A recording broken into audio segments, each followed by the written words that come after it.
జై శ్రీమన్నారాయణ. చూడండి, కార్తీక పౌర్ణమి పూజ 365 ఒత్తులు ఎలా వెలిగించాలి, పూజా విధానం ఎలా, ఎప్పుడు ఉపవాసం ఉండాలి, ఎలా చేయాలో మనం కొత్తగా అంటే నియమాలని తెలుసుకుంటూ మీరు ఎక్కడ క్లిక్ చేయకుండా జాగ్రత్తగా విన్నట్లయితేనే మీకు అంత పూర్తిగా అర్థమవుతుంది. ఏమిటి అంటే 365 ఒత్తులు వెలిగించటం ద్వారా మనం ఏ రోజు చేయలేకపోయినా 365 రోజులు పూజ చేసిన ఫలితం అయితే మీకు వస్తుంది.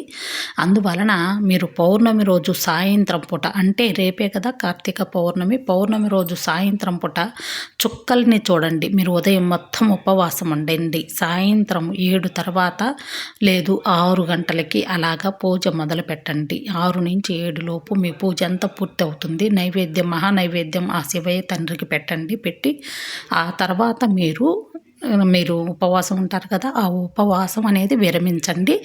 365 రోజులు ఒత్తులు వెలిగిస్తే మనం రోజు ఉదయాన్నే 9 గంటలకి 8 గంటల లోపు పూజ చేసిన ఫలితం మీకు వస్తుంది. సంవత్సరం అంతా కూడా మీరు ఎలా అయితే పూజ చేస్తున్నారో నిత్యము దీపారాధన, ఆ ఫలితం మీకు వస్తుందని చెప్పి పెద్దలు చెప్తూ ఉంటారు. 365 రోజులు ఆ ఒత్తుల్ని వెలిగిస్తే చాలా మంచి జరుగుతుంది. అదేవిధంగా మీరు ఎక్కడైనా తులసి కోట దగ్గరైనా, ఇంటి ముందు, లేదు అంటే మీరు ఎక్కడైనా కూడా ఇలాగా ముగ్గు ఒక పీఠం కానీ, లేదు అంటే కిందైనా కూడా ఇలా పసుపు రాసి, ఇలాగా మీరు చాలామందికి గుడికి వెళ్ళే అవకాశం ఉండకపోవచ్చు. ఇంట్లోనైనా మీరు తులసి కోట దగ్గర ఇలాగ పసుపుతోటి అలంకరణ చేసుకోండి. పసుపు కుంకుమలు ఆ ముగ్గు పైన, అంటే బియ్యం పిండితోటి ముగ్గు వేసి ఆ పైన పసుపు కుంకుమలు వేసి తొక్కని చోట వేసుకొని ఇలాగా దీపారాధన, చుక్కలు కనపడుతూ చంద్రుడు కనపడుతూ ఆ చందమామని కనిపించే భగవంతుడు ఎవరు అంటే సూర్యుడు చంద్రుడే అని చెప్తూ ఉంటారు. తులసి కోటలో కూడా, అంటే అమ్మవారి కూడా మనకు లక్ష్మీదేవితో భావిస్తాం కాబట్టి ఆ లక్ష్మీదేవి ముందైనా మీరు ఇలాగా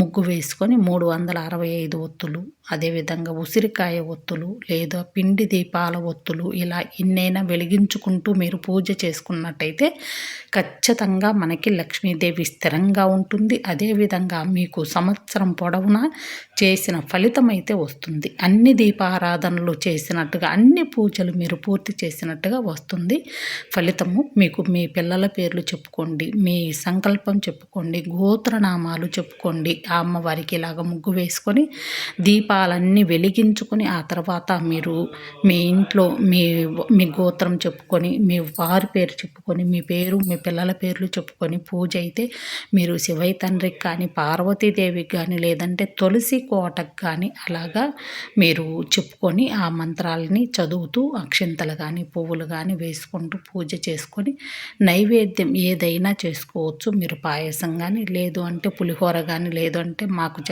అప్పటికి మహానైవేద్యం అంటే అన్నము పప్పు కూర అన్నీ చేసుకొని ఉంటారు కదా. ముందుగా మీరు 5 గంటలకి స్నానం చేసి, 5 గంటల నుంచి స్నానం చేసి పిండి వంటలు కానీ మీరు ఏదైతే ప్రసాదంగా చేసుకోవాలి అనుకుంటున్నారో మీరు అవన్నీ సిద్ధం చేసి పెట్టుకోండి. 6 గంటలకల్లా ఇక తులసి కోట దగ్గర ఇలాగా పసుపు రాసి, పసుపుతోటి నీళ్లు చల్లి అలా ముగ్గు వేసుకొని ఇక మీరు పూజకి అన్నీ సిద్ధం చేసి పెట్టుకోండి. 6:30కి దీపారాధన చేసుకొని 7 లోపల పూజ చేసుకొని ఈ మహానైవేద్యాన్ని నైవేద్యంగా పెట్టి ఆ స్వామి వారికి ఆ తర్వాత మీరు ఉపవాస దీక్షని ఇక విరమించుకోవచ్చు అనమాట. ఇలా పూజ చేసుకున్నట్టయితే నేను చెప్పాను కదా, 365 రోజులు పూజ చేసిన ఫలితం నీకు వస్తుంది.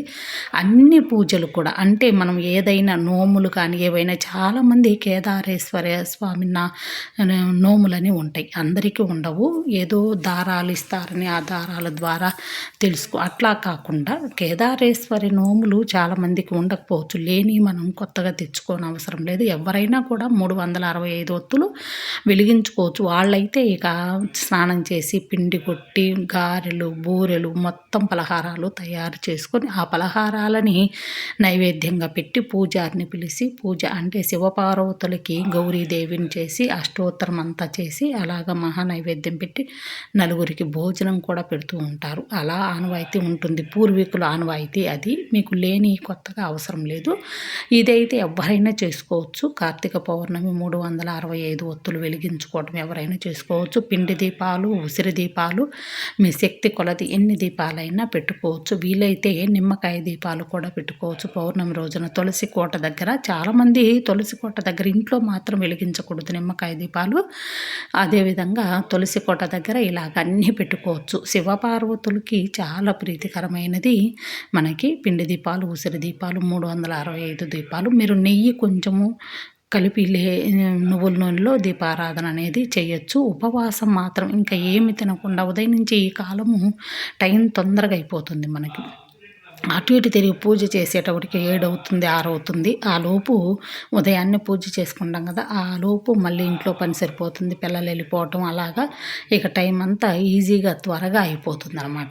సాయంత్రం మీరు వీలు చూసుకొని ఇక ఇలా వంట మొదలు పెట్టుకుంటే 4 గంటల నుంచి స్నానం చేసి వంట అనేది మొదలు పెట్టుకుంటే ఇంకా మీకు తల స్నానం కూడా అవసరం లేదు. ఉదయం చేసి ఉంటారు కాబట్టి మామూలు స్నానమే చేయొచ్చు. ఉదయం సాయంత్రం తల స్నానం అవసరం లేదు. రోజు పౌర్ణమి రోజు ఉదయం చేసి ఉంటాం కాబట్టి మామూలు స్నానం చేసి ఇక శుద్ధిగా అన్ని వంట చేసుకుంటూ ఆ భగవంతుని నామాన్ని జపం చేస్తూ వంట చేసుకుంటూ దీపారాధన పూజ అన్నీ చేసుకునేటప్పటికి మీకు ఈజీగా టైం అయితే అయిపోతుంది.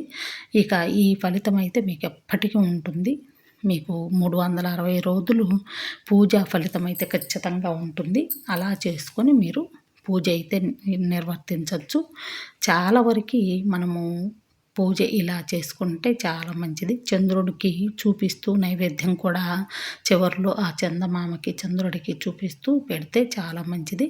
దీపారాధనలు కూడా గాలికి అటు ఇటు రెపరెపరాడకుండా ఏదైనా అడ్డం పెట్టి మీరు చేసుకోండి. ఇంతవరకు అలా చేసుకుంటే ఇంకా మంచిది.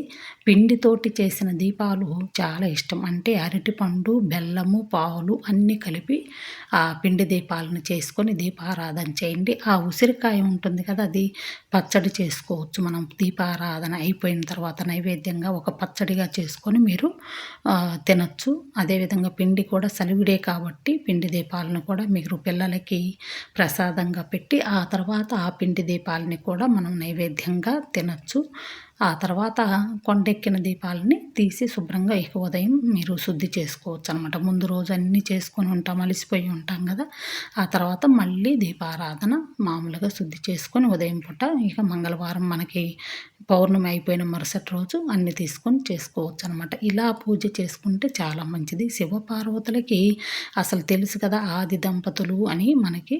ఆది దంపతులకి ఇద్దరికి చేస్తే అసలు ఇక సృష్టిలో అందరికీ చేసిన ఫలితం ఉంటుంది. తల్లిదండ్రికి వినాయకుడు కూడా వాళ్ళ చుట్టే ప్రదక్షిణాలు చేస్తూ ఉంటాడు కదా, అలాగా చాలా వరకు మనకు ఫలితం అయితే వస్తుంది, మంచి ఫలితం అయితే.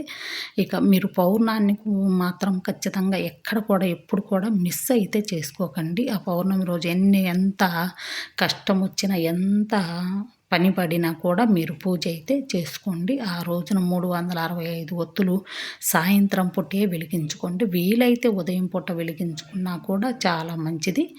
ఎప్పుడైనా చేసుకోవచ్చు, ఉదయం కానీ సాయంత్రం పూట అయినా చేసుకోవచ్చు, చాలా మంచిది. థ్యాంక్ యూ అండి.